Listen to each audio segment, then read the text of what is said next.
Hi and welcome to Beyond the Racing Line, the Formula 1 podcast by fans, for fans. Season 2024 is actually upon us. I think I've already said that this year already, but season 2024 is upon us. It starts tomorrow, in actual fact. If you're listening to this, you may have already seen a session or two. You might have even seen the whole weekend by the time you get to us. But thank goodness. It's a long off-season, but we're into it. And I'm joined by Tristan. Hello, mate. Hello, mate. How you going? Well, thank you. Good to see you. Good to be back. And it's, season 2024. How are you feeling? Good. I'm excited. Tomorrow. We were just discussing that first two races, I think, are Saturday races. Yep. Which throws everything into disarray. Everything we know about Formula 1 is thrown into the air. Yep. I love a Saturday race. Yeah, I can get around it. One of the reasons I love a Saturday race is because it actually brings the race to my weekend, but I can get up and do the watch of the race in the morning on a Sunday. I'm actually going to a wedding Saturday night, but luckily it's not. Hopefully the post-wedding entertainment is. Well, I'm not. The Grand Prix. It's a 2:00 start for us, so I'm not up that time anyway. Yeah, that's fair. That's fair. Yeah, so no, it's going to work out beautifully. I'm going to have plenty of time to digest all the action. And I feel like I've only just digested testing, because we've had 4 days of testing, and then slowly started to come to grips with that. And now I'm ready to race. I haven't really got my head around who's where in the pecking order and all that kind of stuff yet. But I've got some big questions about testing for you. Okay, cool. I'm interested. But yeah, so we're going to get through a bit of a season preview. Yep. We're going to look at each team and what we're expecting from them. And then we're going to get into some of our big predictions, and we're going to make sure we write them down. And I'm going to hang them up in the studio. Really? We've actually, well, just so I can remind you of the times that you were wrong. Oh, there won't be very many. But yeah, we've actually wussed it out, haven't we? We're out of the studio in the air-conditioned house today because it was just far too hot in the studio. It's just hot. It was 34 or something, or 35 outside, and it was, it's something we've got to work on. I thought I had to think about heating in the studio, but in the headquarters, Beyond Racing Line headquarters. But who would have thought that it was actually the opposite that we'd have to think about at 9:50 at night? But anyway, as we get into it though, we always like to start with an opening question, and I'm going to stick to sort of Formula 1 here for the opening question. Okay. What race are you most looking forward to this year? Jeez. Wow. Can I go first? Yeah, okay. Yep. China. We're back. Well, we're back in China for the first time in, couldn't tell you. A lot. Before COVID. I want to say 5 years. Yeah, and I do really enjoy the Chinese circuit. I think it is a good circuit. We've had some success with down there in the past, and so I've obviously got good memories around there. But you do get some good moments there with that big long straight, and I think there's some interesting areas throughout the track. So I'm looking forward to going back to China to watch them race. Plus, it's a good time zone for us. So yeah, I'm down with the Chinese Grand Prix being back. What are you looking forward to? What am I looking forward to? Jeez. I don't know I've got one this year that I'm really excited for. I think I'm looking forward to Vegas second time round. Yeah. And just see what that brings. Yep. I think there's a few like that where, like we've seen Jeddah, we've seen a really great Jeddah, and then we saw a quieter Jeddah. I'm looking forward to seeing what the third iteration of that looks like. Yeah. I'm with you. I'm looking forward to the next iteration of Vegas, because Vegas was spectacular the first time, even though it had all of its challenges. Yeah. And so it's I'm with you. I want to see a few of these other tracks sort of. I think I'm probably looking more forward to next year with Australia coming back to the start of the calendar. That's probably something I'm genuinely looking forward to. But yeah, nothing that really stands out for this year. Yep. Other than that. Yep. All right. So the way we're going to do this is we're going to have a little look at team by team. All right, cool. What you've seen, where you think they're going, Yep. And then we're going to get into the big questions and where we can stake our reputations on the line. Yep. And then we'll hang them up in the shed and hold ourselves to them. All right. Let's start with the obvious, Red Bull. Oh, very good. Red Bull have gone down this path where they didn't really need to change up too much. No. They were well on top.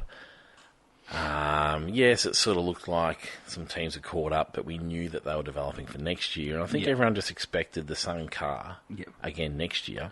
I certainly did. And just some improvements. And it should keep them that sort of 2 or 3 tenths ahead, which is just enough to sort of keep them out there.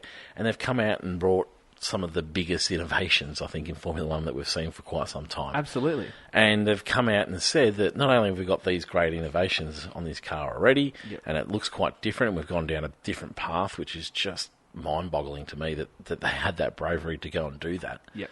But they've also come out and said that by the European rounds, round 7, they're going to have a huge update, and you wait to see that one. Yep.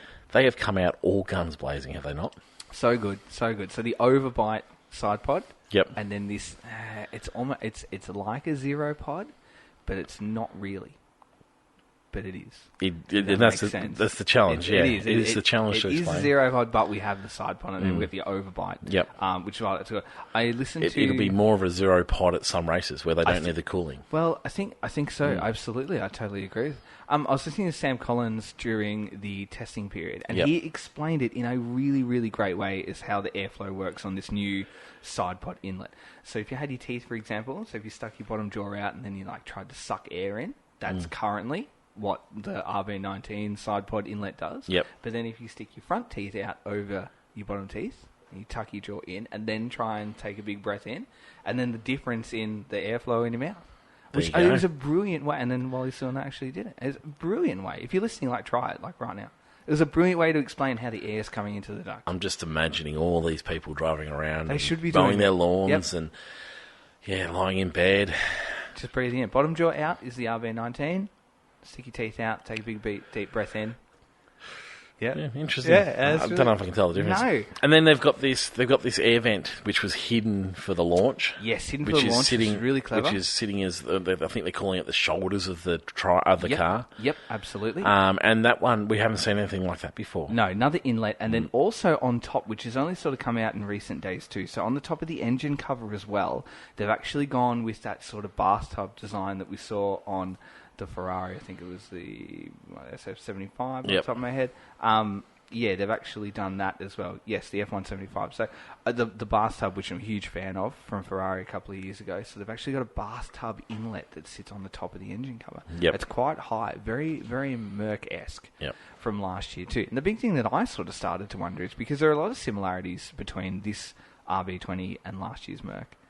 The thing that I started to wonder was, did Mercedes actually get it right in terms of the concept? But then when they built the Merc, they got it horribly wrong.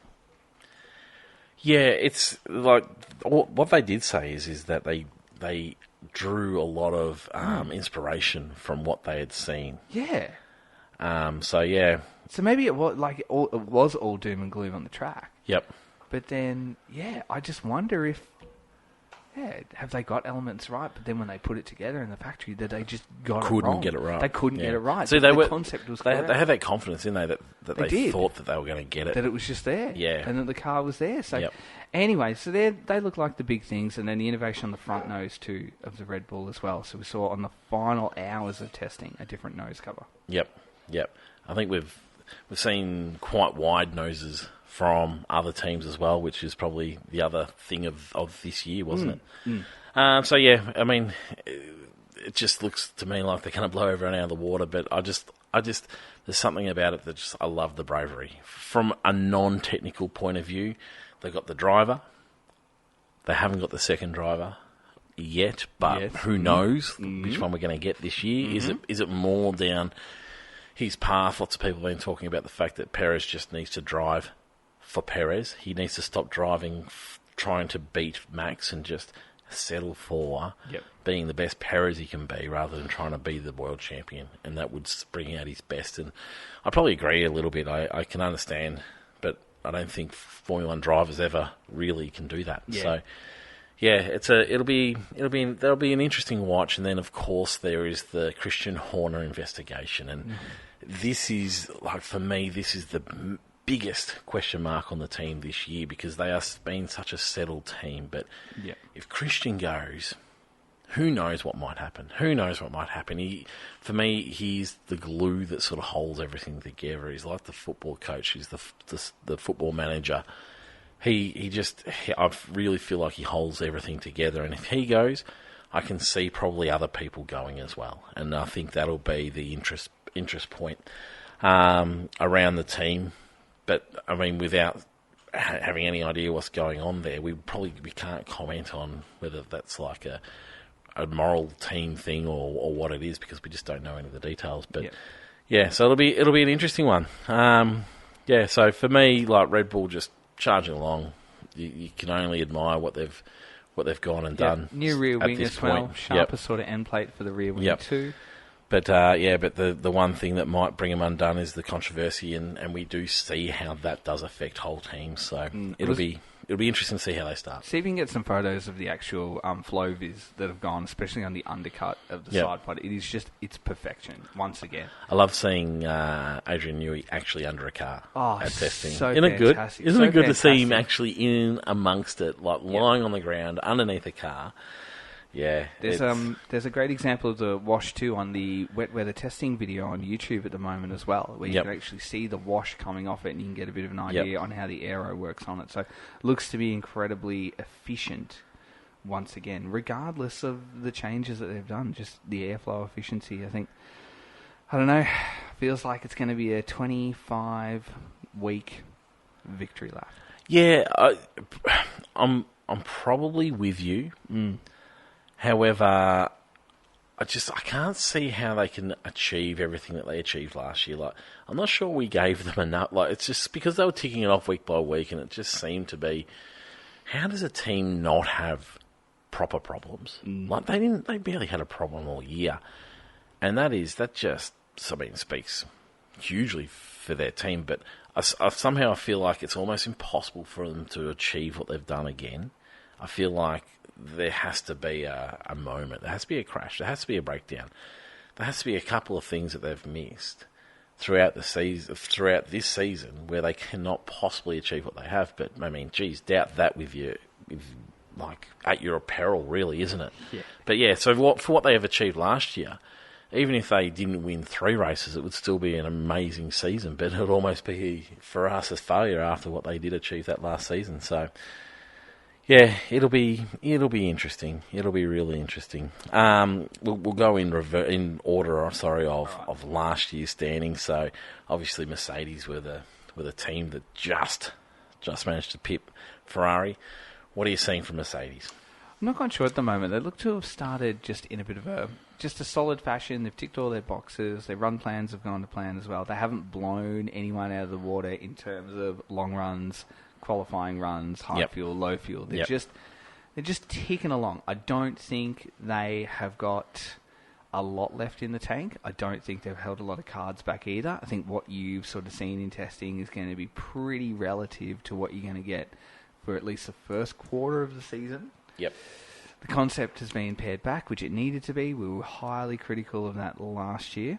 And it's good to see that they've done that. Yeah, I'm with you. They don't seem to be crowing, but they certainly don't seem to be in panic mode either. No. And probably the one thing that really sparked my interest was the fact that they were happy with where the car was handling. And I think that's the big thing. So Lewis sounded like he felt like they ticked a lot of boxes in terms of what he didn't like about the last car. Yep. And I think that's really important. So whether seating position has come back, he wanted the seating position moved back, and he's got that wish as well. So whether it's going to actually mean that performance is better, or whether it's just that things like time management is going to be better, and the drivers are going to feel more comfortable to push it harder. That might be where the gains are. So they're an interesting one. They're a watch on them, because I don't think we've actually seen what they're capable of yet. I think not sandbagging, but I just don't think they've had that interest in showing what they've got. Like it's so pointless for a team to really show what they've got. Red Bull showed us on the first day and decided that I don't need to do that again. Yeah. And so I feel like Mercedes just said, well, we don't really need to show anyone what we've got at the moment. So yeah, quite a pinched air inlet as well. Like you can see remnants of what they were trying to do at the start of last year. Obviously, the side pod aero efficiency is going to play a huge part in that, and the engine duct and the engine mount is still quite bulky too. Yep. Like swollen is the best way I would describe it. It doesn't look sleek or really well balanced like the RB20, but it's there. It's still got that really high framework, and you can see there's quite a lot of aero that's going to come in. Looks like it's going to have removable and detachable panels as well.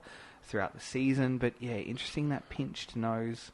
Yeah, something like that pinched entry to the air duct. It's different. It's different to anything that we've seen before, but looks still quite slim and slender. Yep.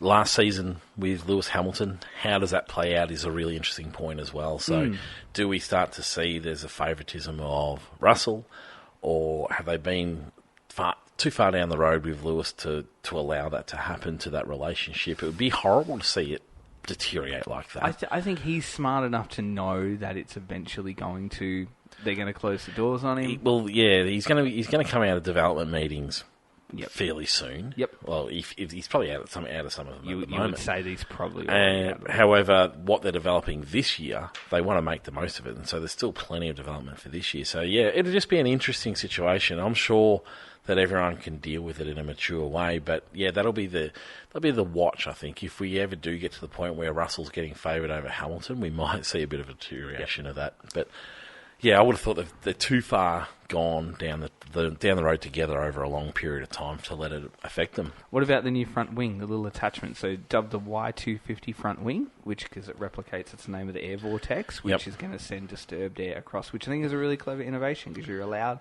those elements on the front wing.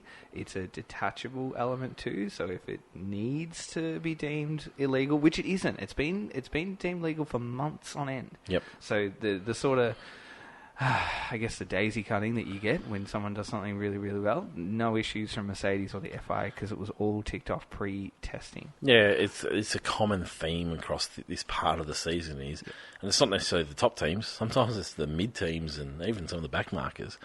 But yeah, it's the watch as they sort of go down the path and work out whether something's illegal or something's legal or how far into the grey it is. So I think it's a really clever innovation. If it can replicate that vortex that they're looking at, I don't think it's going to bring them speed.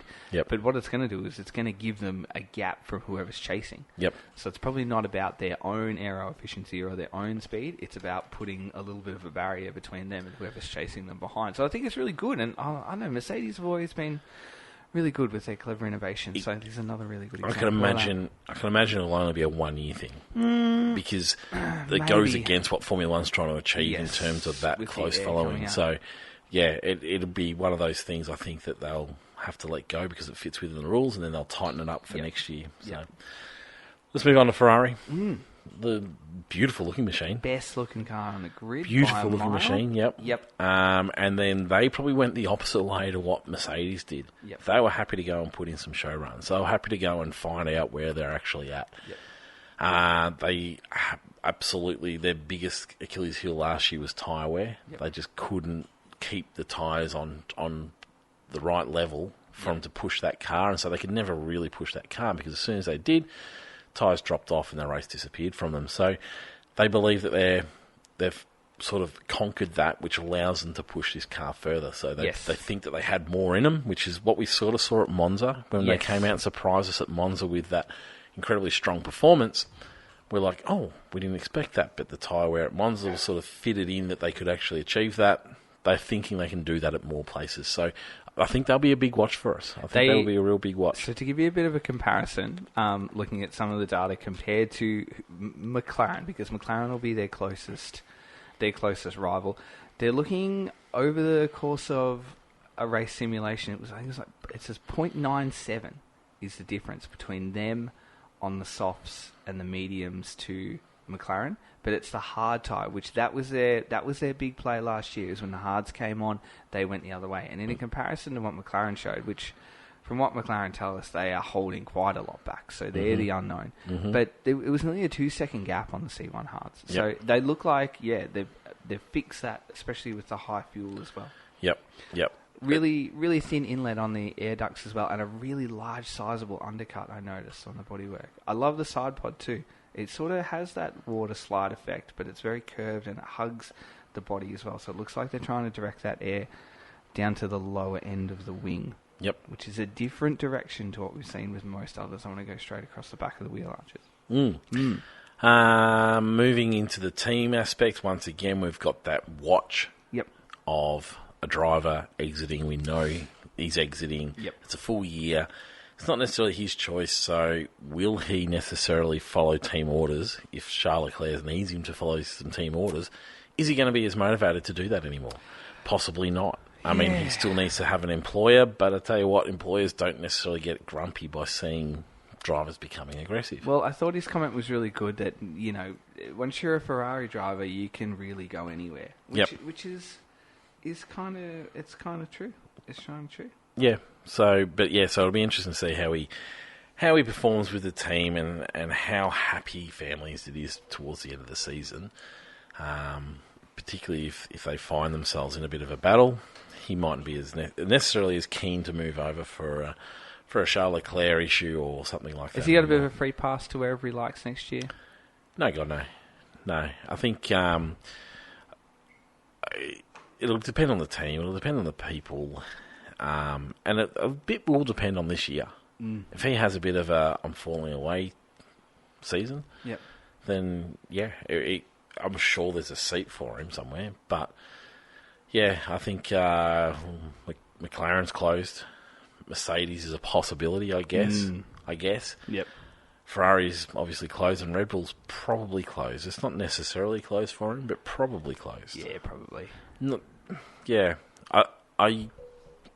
Probably depends on Ricciardo and Albon for Red Bull. If both of those don't come off, then I wouldn't be surprised to hear them come knocking, because we know that he can hold down that role of a decent second driver. McLaren, like you say, they're the unknown. So they're the unknown. Lots of confidence last year. They seemed to get across their car. Huge changes last year. Saw it all the way through the end of the season. There's still a few things that they wanted to sort of to clean up a little bit. However, if they had had that full season where they did have a decent car, then that car was probably the second best for the year.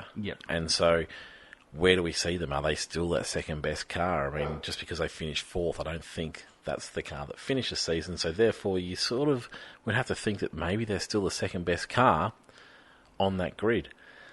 Piastri took a little bit to come to life a little bit too last year. I mean, he didn't get that upgrade until mid-year as well. He'll be better for the run. So he'll be so much better for the run.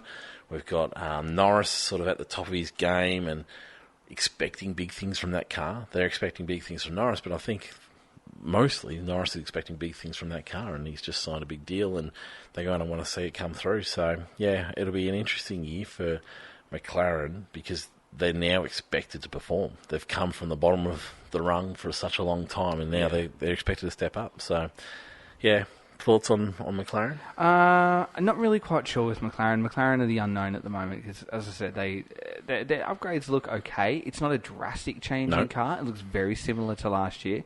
One of the most pointless launches in the world was the actual chassis launch after we did delivery. Not really sure why we did that. We were sort of for it at the start with, and then they sort of did this thing that was when I saw the exact same car that I kind of saw a couple of weeks ago, I sort of questioned it. So I expect that when we roll out tomorrow, I think we'll see some changes that we didn't see in testing. From more reports is that they are holding back a lot. So it's either going to be streaking miles ahead of where they were in testing, or it's not going to be a drop off. But I think they're going to be where they've shown. But I expect it to look slightly different. But you know what? As do I kind of expect that with the Red Bull as well. I really expect tomorrow when both Red Bull and McLaren roll out, that we're going to see something different on both of them. Ferrari, I'm not as much. I think their concept and the way that they've gone, the path way that they've taken is going to be what we see, and they're going to develop it. But I just got a gut feeling that you're going to roll out of bed tomorrow and find McLaren on track and go, oh, what's that? If they are on song right from the get go, Piastri and Norris. They're the watch point of this McLaren. Because all of a sudden there's two drivers that are ready to go at the top of the grid, fighting everybody else. It really does add that full 4-team race you would expect, which is 8 drivers. It'll be. I think the driving combination is a really strong one if Piastri can lift and if Norris can continue. Which I think he can absolutely. So Aston Martin. Aston Martin, don't know. It looks to be a newer concept. Yes. From what we've seen. looking a lot more like a combination of the McLaren and the Red Bull. Mm-hmm. Like, it looks like they've taken the AirPod inlets and then the general framework of the body, especially across that front suspension, looks very, very similar to the RB19. That was one thing I really picked up on it. It kind of looks like, they seem to have the worst cornering, but the question mark was, did they have the most fuel on board of the testing? So, with the Mercedes kind of being the general all-rounder, Red Bull's your best downforce, Ferrari, best low-speed grip. It looks slick. It looks a lot less draggy than the others, but, yeah, I don't know. I feel like they were running high fuel. So I don't think they're going to be the second-best team. I don't think they're going to be the third-best team. I think they're going to be pretty heavily matched with Mercedes for me. And they're probably level pegging at fourth, I think, at the moment. Just a slightly different concept. But again, I don't know. The timesheet will tell tomorrow as to what the fuel run was looking like. Because if it's, obviously if it's quicker, then we're running high fuel in the test. Alonso, ever confident. He's always confident. But he seemed okay with wherever they were at. He seemed okay too. And a very, very skinny. Again, side pods, if you can't tell, have really captured me over this last month. Incredibly skinny. Yep. Incredibly. Almost non-existent. It's interesting that there's so much work being done on side pods. Yes. And so much changes on side pods. Because if you talk to Adrian Newey, side pods are so... in terms of the importance of the car, they sit about fifth of the important parts of the car. The floor is where it's all at. The front wing, the rear wing, suspension, probably floor and then suspension's where it's all at. And so the side pods just have such little, but they do seem to be making so many changes around that area. So, I'm not sure. It'll be an interesting watch. Coming from the driver's perspective again, we've got the Stroll situation still. And so if you think about if there was a driver that was doing what Alonso was doing, or even nearly what Alonso was doing, that team is a whole lot further up in the championship last year. And they were only 22 points or something off McLaren last year. Yeah. They could have finished in fourth place, received all the extra money for that. So for me, it'll be, can Stroll finally step up and have that consistent season when the expectation's on him? He's had some okay seasons without the expectation, but now that it's there, that'll be the watch. Alpine. Oh. Interesting place, Alpine, at the moment. Last year, they sort of just got left behind by everybody. They brought their car, didn't really develop too much. They had a few good weekends here or there, but then they sort of they got left behind by everybody. Yep. McLaren made a step up. We saw Aston Martin make a step up. Red Bull obviously were a long way ahead. Ferrari left them because at times they were fighting with Ferrari in the seasons previous to this. And then Mercedes sort of, while they didn't have their greatest season last year, still kept them well and truly at bay. I mean, so it was a sort of like a no man's land for them. Then they went and got all these investors to try and give the team a little bit of something about them. They're a team with something about them, so they got all these celebrity investors. But it doesn't look like it's in a great space at the moment. No. So from what Formula One have reported, that Gasly and Ocon are both just sort of admitting that the team will be on the back foot for the weekend. It's a brand new concept, an entirely nose to tail new concept for the Alpine team, which obviously comes with that time to understand the package and how it works. So you could sort of draw the conclusion that most of the testing was to see, is it just going to run? Is it going to work? Is it going to do everything we want it to do? And then now the next step is to extract the performance. But again, that's going to take a quarter of the season at least to find out where the maximum sweet spot of that performance is. So in the first few rounds, I don't really expect much or anything of them. I don't think they're going to be bottom, but they're going to be in the bottom rung, fighting with the likes of, Haas and Steak. Kick. Which one is it, Steak or Kick? I don't know this weekend. I don't know. I think I'm just going to refer to it as Sauber. Yes, I think that's our answer. The cool green car. It's not cool. It's it'll be interesting. It'll be an interesting situation. I want to know how they keep all these new investors and how they keep the car somewhat relevant while they go through this, because we have seen teams really struggle with that. Yep. And so there'd want to be some promising signs come midway through the season. Yeah, no, there might be. You just don't know. I mean, we tagged that to them last year. They were just the nothing team. It's just, this is what we're doing. They're the midfield nothing team. They were the midfield, because they were really just finding themselves, weren't House they? for the back marker nothings, yeah. But I don't know. Look, let's give them some time. Let's see what they can do. It's a brand new concept. We can't be too critical when you're tipping it upside down. No, still think it looks great, though. Can I just say that? You can say whatever you like. I'm saying. I just think it's fine. I just think it looks great. My daughter wrote me some notes. In fact, they're beside you. I did see. Do you want to have a look at? Do you want to have a little read of the middle note that she wanted me to include? The pink car has to go fully pink again. Well done for deciphering. I tell you what, I know. Two writing. Do you want me to read them all? Like 3 points? Yeah, go on. Are we giving her a feature? Yeah, go on. Max Verstappen has to go at the back of the line. Yep, so she wants Max to start at the back of the grid. Yep. I think it's a great rule, by the way. I think it's great. It's just an automatic default Max starts there. Max can qualify pole, but start at the back. Start at the back. Yep. Pink car has to go fully pink. Oscar Piastri and Daniel Ricciardo have to go to the starting line. Yeah, Could have liked that. Yeah, I'm not sure we'll get that one across the line. That's great. I think we get enough people to vote for Max to start at the back, because that would make for a ripping season.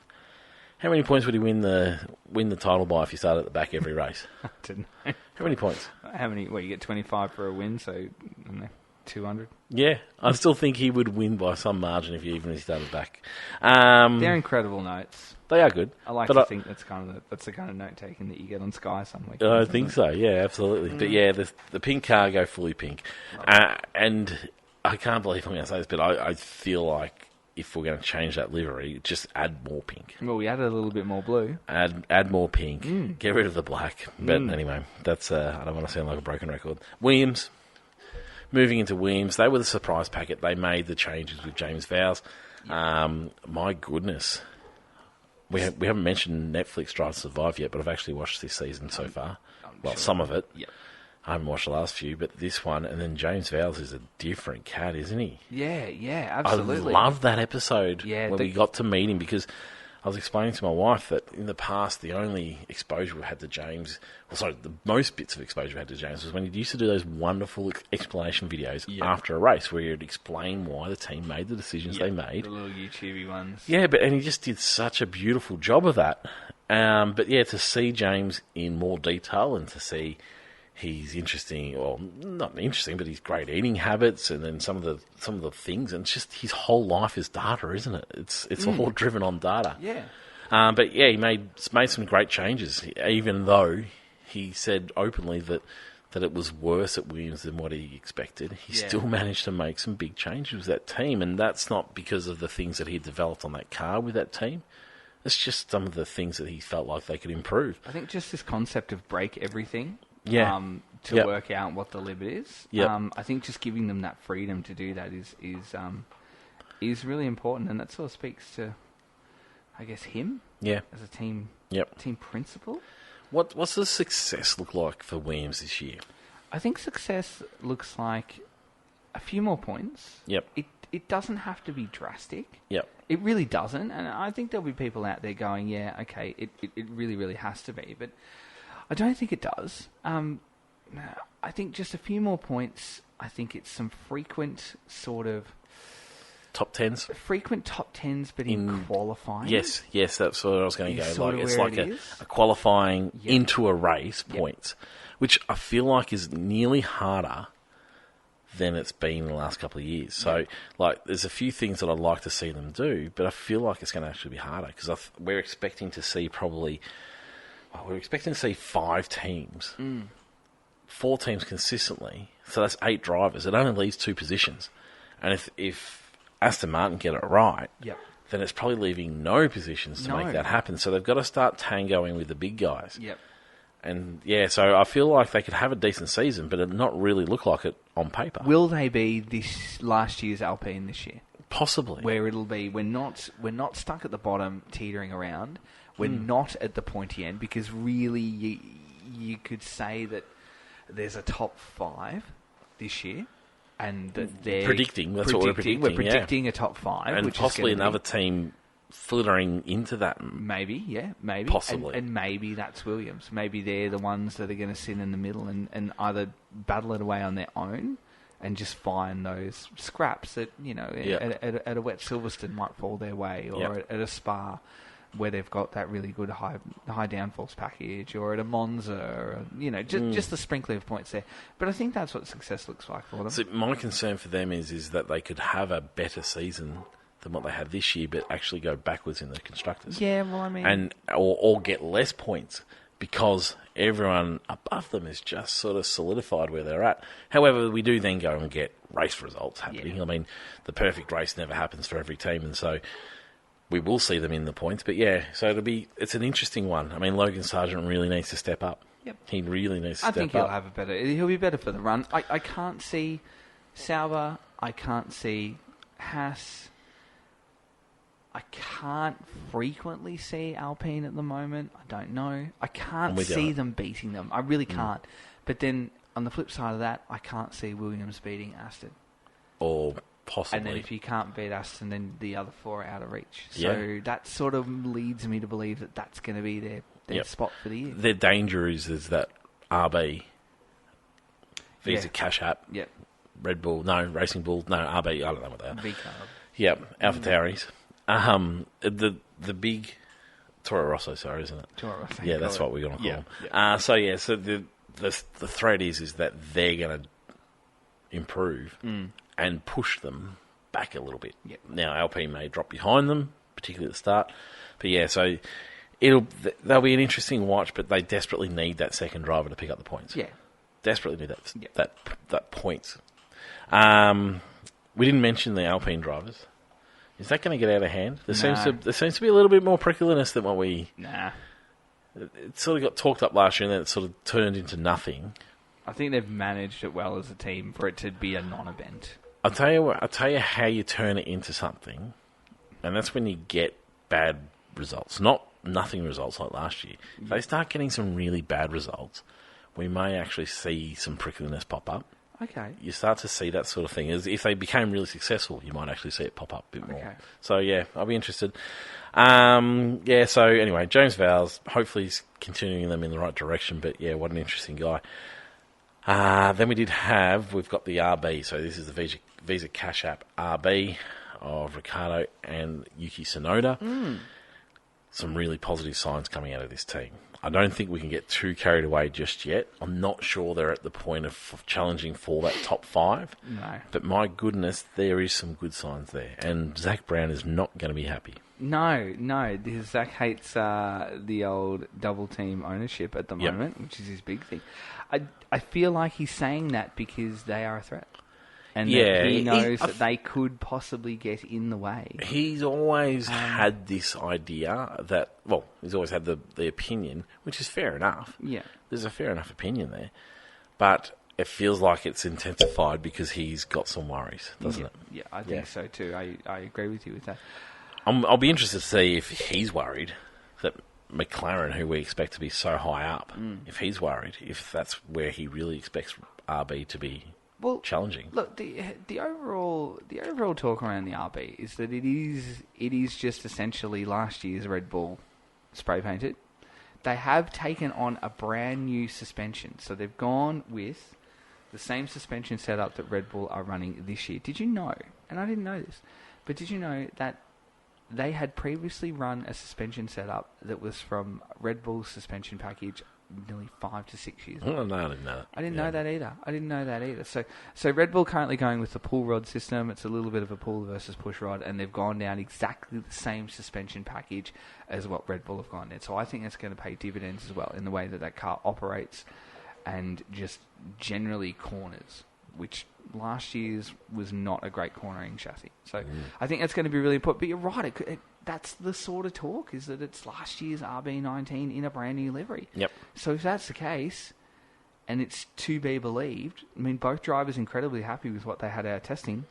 Didn't look like last year's Red Bull, though. That's the thing, like, if you look at the car, it doesn't look like the Red Bull of last year. No.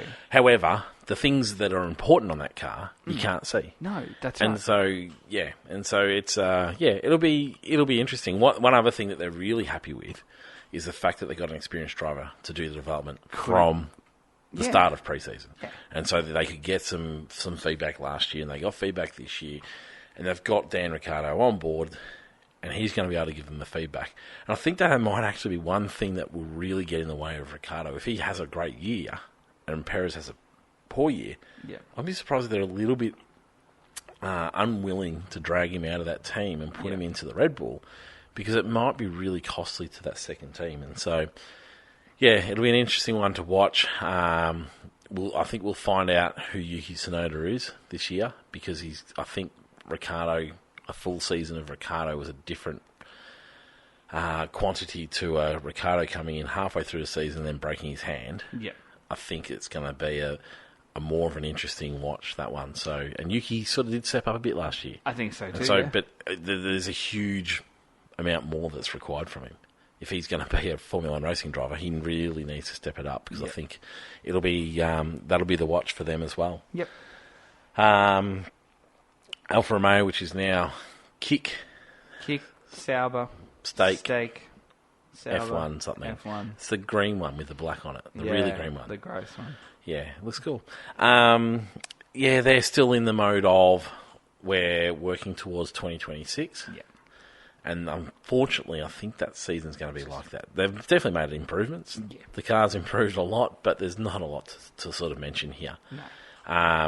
What I'll be interested in seeing is, what does their driver lineup look like next year? And I think these two drivers, there's a bit on it for them this year. So I think they'll be looking at stepping up their drivers.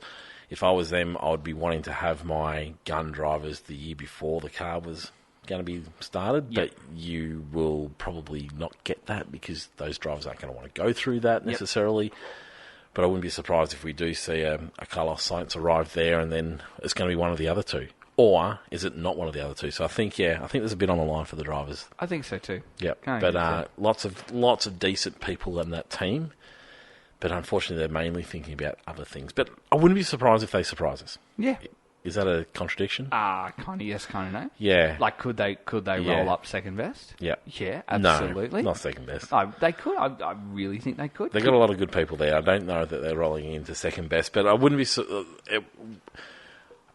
I could see them being really competitive in some races. Yeah. I wouldn't be surprised if they leave Haas behind.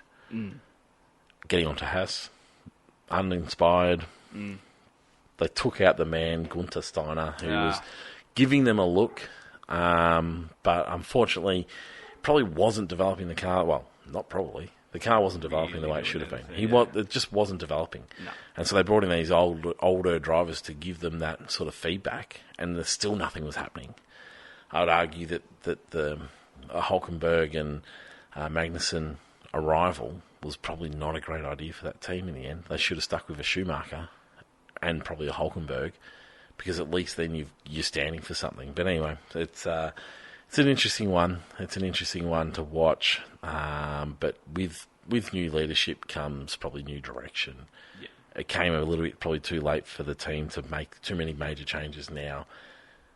I feel like it's a team that wants to ramp itself up, make itself look as good as possible before they go on the market. Yeah, I agree with you. Is probably where we're at, and I wouldn't be surprised. Although, mind you, does Haas really want to sell to an Andretti setup? Probably not. Yeah. It's not what he wants to be doing, but it's not. He also doesn't want to risk Andretti coming into the sport and then pantsing him. That's very true. Because that's a much worse look. That is very true.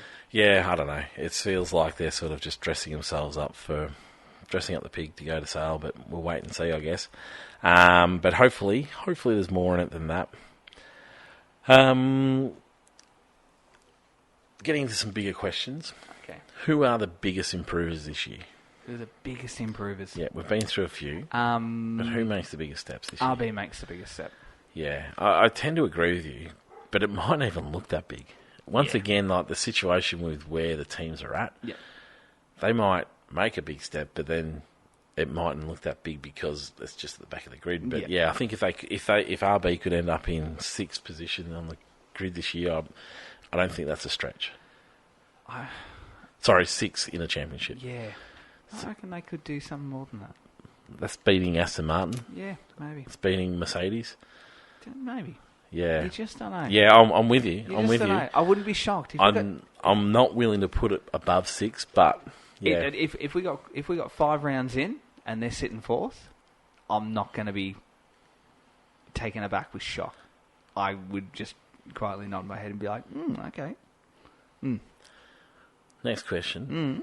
What does F1.5 look like this year? Ah, jeez. Isn't it an interesting one? Jeez, I don't know. What is We've had F1.5 like? for any new listeners, and welcome aboard if you are a new listener. F1.5 was traditionally set up for when we had dominance of some top teams, and in the past we've seen dominance of Mercedes and Red Bull, and so we had everyone else on board on a different championship where we eliminated them from races, and we pretended like the rest of the grid took their positions, and we would calculate a new championship order. Yep. And every year it has to change because teams do different things. And last year I think we ended up kicking out Mercedes, Ferrari. I think we did, yep.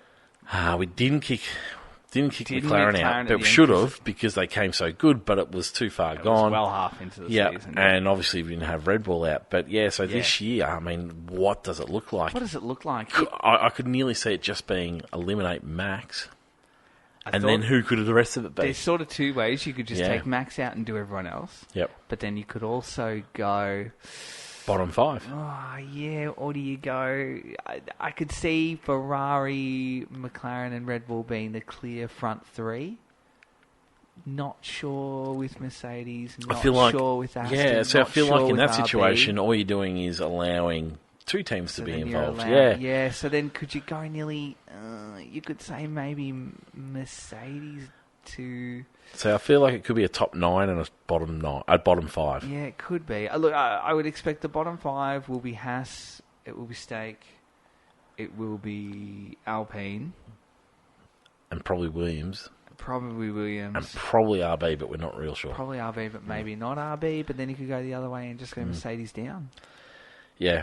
Maybe. Yeah, it's an interesting one. One thing that we do allow is the season to sort of shake itself out a little bit. We generally give ourselves 5 weeks before we go and 5. pull the trigger. We give them 5 rounds. I don't know whether it think. was 3 last year. Might be. Might have been. Anyway. Might be. Yeah. So anyway, it'll be an interesting one. It'll be a really interesting one. Good.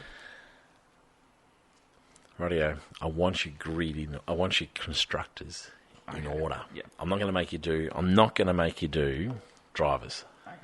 But let's do constructors in order. Right. Do you want to go first? Yeah, I'll go first. Go on. I'll go first. I'll go with my theory that I saw online. I posted to the other day. Yep. Yep. So my theory is it's the launch of the cars in reverse. Yeah, I saw that. That's my theory. I did see that. All right. So here's my running order from bottom to top. All right. So Haas last. Bottom. No, can you go top to bottom? Can I go? All right. Top. All right. I'm writing them down. That's all. All right. Red Bull. Yep. McLaren. Yep. Mercedes. Ferrari. Yep. Aston. Yep. RB. Yep. Alpine. Yep. Williams. Yep. Sauber. Yep. Haas. Okay. I'm going to go with it. It looked alright at the time. I didn't mind it. I didn't really think about it. Generally, if I think about something for a long time, I get it wrong. So I'm just going to go with my gut. I liked it. It made sense to me at the time. So I'm just going to roll with it and see if it pays off. Rightio. Yep. I don't mind it. Who you going with? It's obviously Red Bull is the first team. Yep. Long way ahead. Then it gets challenging.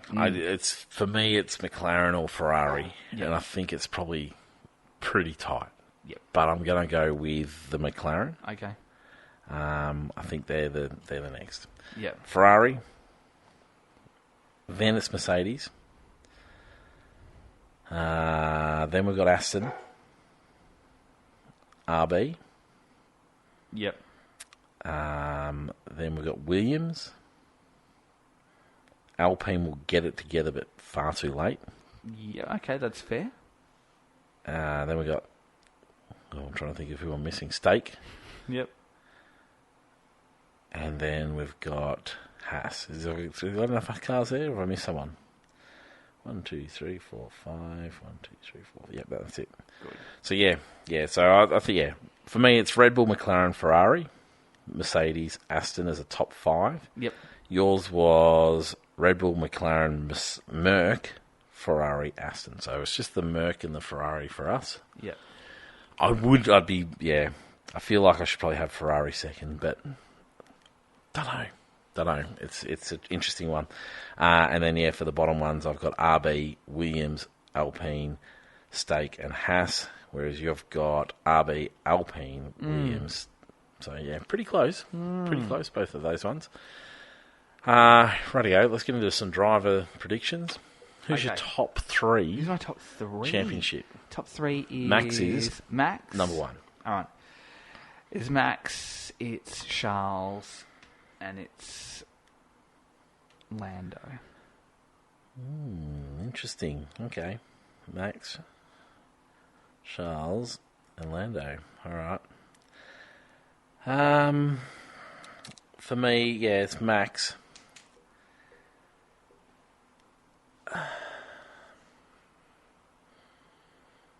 I don't want to go the same. That's no good for podcasting, is it? All right, I'll go Max, Lando, Charles. Okay. Yeah. Okay. Anything else? Anything else you want to predict? Any thoughts on what talking points there might be? No. It's too early. It's too early for any of that. Driver market will be interesting as the year goes on. Yep. It seems to have calmed down for a bit, but I'm sure that'll spice up a little bit. Yep. Yeah, I don't know. Don't know what will be trending this year in Formula One. Could be anything, couldn't it? Yeah, it could be.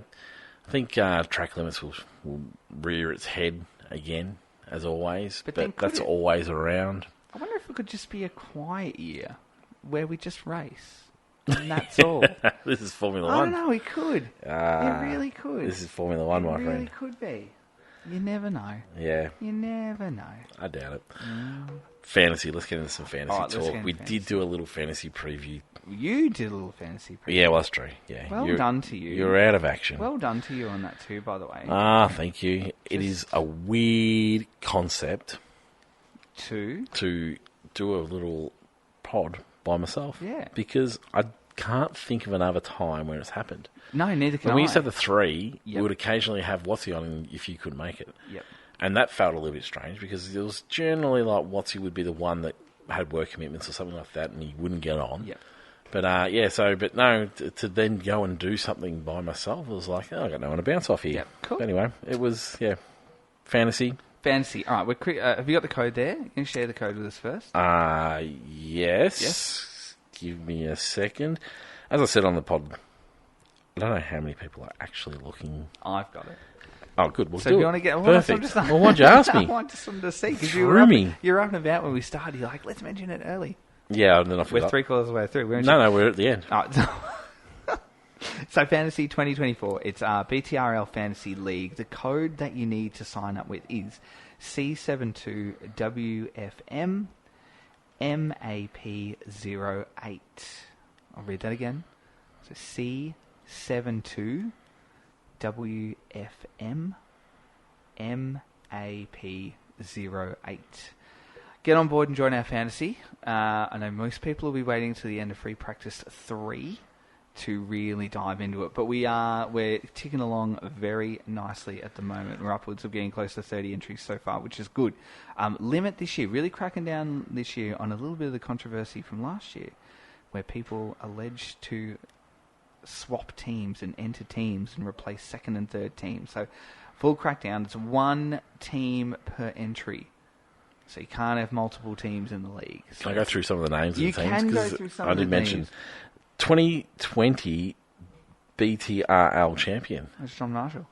Yeah. There you go. Welcome back, John. And if you have... When John was the champion, Yep. Poor old John I don't think we had...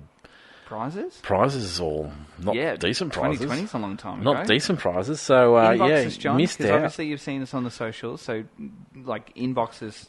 What did you win in... Did you win anything? Did you win anything 4 years ago? Were you, the poor... Just let us know. Like, we're not offering retrospective prizes. Like, no, I don't think so. No, I don't think so at all.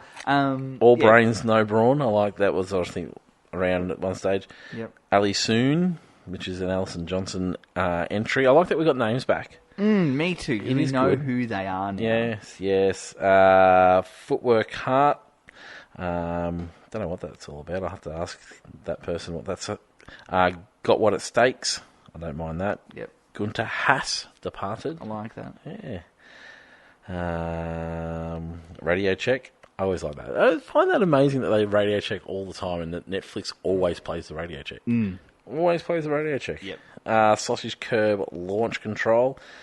What else we got? Spinning Off the Fantasy.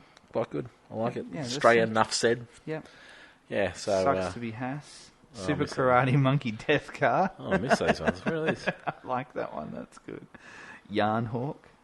Super Karate Monkey Death Car. I feel like that's what my son would name his team when he's 5. Yeah. I can't see these I ones. love that. Scroll down the bottom. Anyway, thank you to everyone who has entered. So Chris has jumped on board again at Dr. Auto Art, and he will be offering up 3 incredible prizes for first, second, and third place in the rankings, which doesn't include us, unfortunately. So don't worry, if we win, which we haven't, and you come second, you still win. Tristan was all up and about when he was leading. I had a great stage. first year, like half of the year, which is great. And order was restored at the end when I finished higher than you, which is what our fans wanted, let's be honest. But thanks to Chris, who has jumped on board again. Head over to his socials. If you are new to the podcast, if you are new to fantasy, Dr. Auto Art, Instagram, Facebook, Twitter. Does Chris have Twitter? I'm going to say yes, or X if you are the new gen of Twitter users. I don't tweet myself. Me neither. I used to read them, but I didn't tweet myself. Have a look at his incredible artwork, and he is offering 3 of those pieces of artwork to our top 3. You choose the driver, what it looks like, and Chris gets to work and does the rest. And they're incredible prizes. So we're very lucky to have Chris as part of the fantasy again this year. All right, are we going to be brave enough with just like 24 hours to go in the race and actually throw out our teams? Not that these are going to be locked in. Of course. Because this could very well be us just being a bit sneaky and saying, here are our teams. And you might be someone who's not great at fantasy, like your good self. And you might be listening. I actually led you. You might. It doesn't matter. It's when the siren went, you didn't. And then you might think, oh, that's a good team. Like, these boys know what they're talking about. We don't. Which we do. We don't. We do. And they might go, okay, we're going to have that. So, like, you never know. We could be saying right now, these are our teams, and then don't copy us, because they could very well change. All right, let's just go driver for driver. Just driver for driver, and then team for team, right? I'm going to start top left. Yeah. Work your way across. All right, who's your number 1? Max. Okay, I've gone Charles. It has to be Max for one reason. Because Max is Max. He is unbelievably good. I've had to compromise and not take the Red Bull, which is the challenge, because I don't believe in Perez. And that's the challenge here. If you don't believe in Perez, you don't take the Red Bull. If you believe in Max, you take it. So, yeah, okay. I'm going with Max and you're going Charles. I'm going with Charles, yep. Yeah, all right. Then I'm going to Danny Rick. I've gone with Science as my number 2. Gone to Rick early. Gone Science too. But I think there could be some decent results there. Apologies for my dog barking out there, by the way.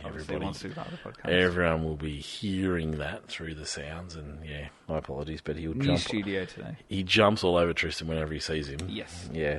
So you've gone to the 2 Ferrari drivers. Both the Ferrari boys, backing them both in. For a decent year. Looks good. The Ferrari looks good. Yep. I'm channeling that, but in a different way. Yep. Then I've got Yuki Tsunoda, because I've got great belief in the RB. RB, yes. Plus, he and Ricciardo are nice and cheap. Okay, so, yep. Yeah. I've gone Dan as my third driver. Yep. I've got Alex Albon. This one I'm a little bit worried about, but once again, really cheap. It's hard. I'm worried about the Williams getting in points. And see, last year it was incredibly easy, because we saw what the Aston did in tests. We knew they were going to nail it. They were cheap. We all jumped on it. So it was easy last year. You just had your Red Bulls and your Astons. You were set. Yep. So it was a little bit difficult this year. Who are we up to? Driver 3? No, driver 4. Driver 4. I went Dan as driver 3, and I've gone Yuki as driver 4. Oh, yeah. So, okay. I'm backing so you've both. got the... Backing both me the too. RB boys as well. Yep. And then my final driver is Fernando Alonso. Still, I feel like he's decent value at 15.8. 15 years. Yeah, so I think he was the cheapest of the top range drivers. Yep. And I feel like Fernando Alonso gives you value. Yep. The car looks okay. He's great. I don't feel like he's going to cost me points too much. But hey, Fernando Alonso has had a hell of a lot of DNFs, not because of him over the years. And at 15 million, it's an easy bailout because either going to come off beautifully and you've got him cheap enough and his price is going to rise, or if the Aston doesn't perform, you can dump him. But the problem is, I won't be able to afford a decent driver. So then I'll be led with just Max and Dan. And so, it's interesting. I'm in that predicament. All right, I've gone with Alex as driver number 5. Oh, okay. I just think he's got... So there's quite a lot of similarity. Similarities. I've gone for Alonso and Verstappen. You've gone for the Ferrari boys. The Ferrari boys. Interesting. Yeah. Okay. Yeah. Constructor, I think. Well, actually, I do know where you're going because you sent me your team. Yes. But I've gone for the Ferrari. So I'm channeling your two Ferrari boys. Yes. I think they're going to be some good consistency there. Yeah.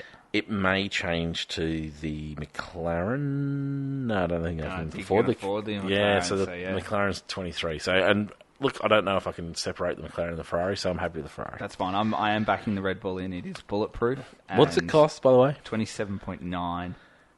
So nearly 10 million more. No, 8 million more than the Ferrari. It's a lot, isn't it? It's a lot. I'm backing it in. You're expecting Perez to improve. Even if Perez himself doesn't improve, the car will fill the gaps for him. The issue might be, so this is where I was, the issue might be that he costs you points that Max is picking up for you. So, yeah, that's why I wanted to separate them. Can't ignore the RB20 at this point in time. No, I'm with you. Yep. I'm with you, but I'm not sure, like, if Perez costs points because he goes rogue or he doesn't have, he can't get it together. Yeah. I just worry he's going to steal points from that RB. So I may as well just have the Max part. Sorry, not RB, from the Red Bull. And my car is RB. Yeah, I've gone with the RB as well. I think it's that sort of cheeky qualifier. It'll be both into Q2. It'll be 1 into Q1. And there's some nice points available there. It's going to be... Doesn't look like it's going to DNF from all intensive purposes, so you're not going to lose a lot of points. Yuki's tidy, Dan's going to be tidy. It's going to be just that nice, consistent... It's not going to blow you away with points, but it's certainly the safe bet there at 8.5. It's a safer bet than those below them. Yeah. Because there's DNFs with the Haas, there's DNFs with the Alpine, there's DNFs with the Stake, and then with the Williams, where you're just not quite sure with Sargent what he's going to do, so there's potential DNFs there. Yep. So I think it's the safest bet with the RB. I would predict that most people will go the RB route. Yeah. After this, they will. Yeah, look, I wouldn't like to sort of predict where everyone else is at. I feel like... No. Yeah, it's a tricky one, but yeah, I think they're a decent price. Yeah. Anything else? That's sort of it, really. Any news you want to talk about? No. There's sort of... Drive to Survive. You want to touch really quickly on Drive to Survive? What episode are you up to? I am up to episode 6. I just finished the Alpine episode. Yeah, I think I'm up to 4, 5 maybe. Yeah. No, I might be one along, I don't know. You might be pretty close to that. Yeah, so, I've enjoyed it. Like I said, I hadn't watched the last few seasons of it, and I don't really know why that is. Well, actually, no, I know exactly why that is. It's because it's always come at the wrong time. Yes, and so I haven't... Not a fan of it, I don't like starting a season and watching last year's season. I can't deal with that, and so I've managed to get a few in. We've had some clear air to get a couple in, and so I feel like I'm invested. I may drop off once the season starts. Yeah. There's a chance I'll drop off before the season starts. So yeah, but I've been enjoying it actually. I haven't hated it. There's still plenty of that comment stolen from that race, but they're inserting it into the Monaco race, and then that footage is clearly not from there because there's actually daylight outside and it's supposed to be like night time. I noticed straight away when we had a snippet of Australia, and then the exit point to pit was labelled as Vegas at a daytime practice. So still things like that frustrate me. Yeah. I tell you what though, as a season overall, redeeming itself because season 4 and 5 was starting to get a little bit blur. Right. I'm not really interested. Yep. This for me has really redeemed it. Episode 1, awesome. They've picked some more interesting stuff. There's deeper stories than just the beat up on someone. Yes.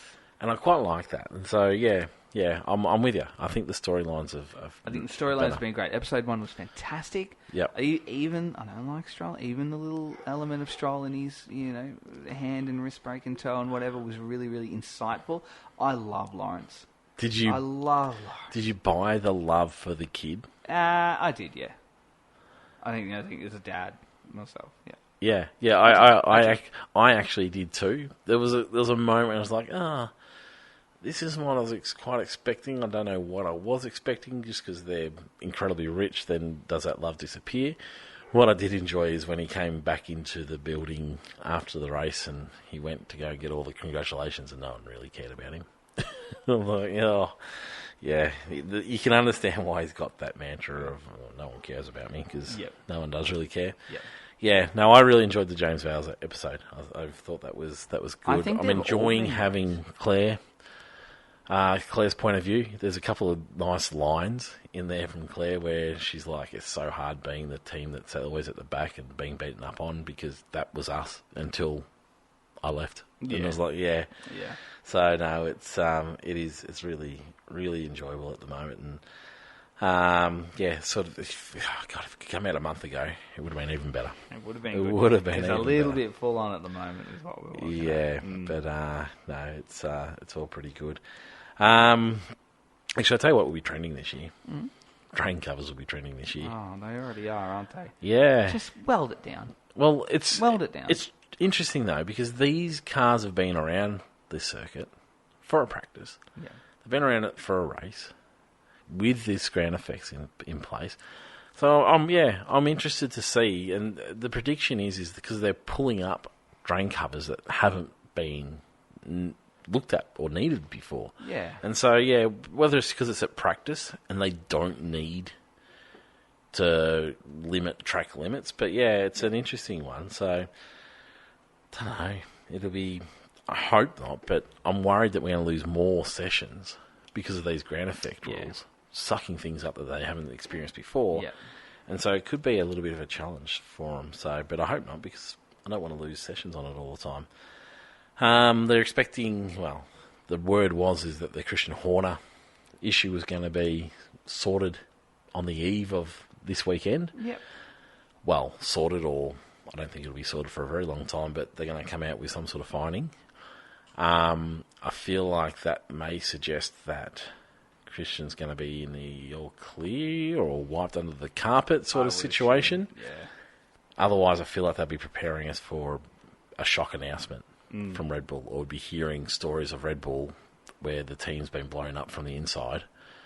So I feel like we're probably going to be getting it all clear, but they're hoping to have something on the eve of it, which is pretty much now. So I wouldn't be surprised if we see something tomorrow or the day after, or don't know. But in saying that, though, I don't really know why they're bothering to go, and if they're happy to stick with him doing everything else that he's been doing, well, why don't you just extend the investigation as what you need, but maybe they don't need to. Who knows? Any other news? No, that's it. Excited? Very excited. Well, it'll be, as we said, it's a Saturday race, which means practice gets underway tomorrow our time, which is middle of the night. Saturday race for us, and then, Sunday morning race for us. Qualifying will be Saturday morning or Friday night or whatever it is. So very exciting. It'll be great to get into, and then watch the season unfold. But until then, we'll talk to everybody next week to give the rundown. Oh, hang on, who's winning this prediction for this week? Max Checo Charles. Max Checo Charles. Yeah, I'm just going to go 1, 2, 3. Okay, all right. I'll go Max Lando Piastri. Okay, just for a bit of fun. All right. Poor Checo. We haven't even started yet. He's got to show me. I'm happy to jump on board. I like Checo. He's just got to show me he's got something in him. That's it. Until then, goodbye now, and enjoy your first round of the 2024 season. Bye-bye.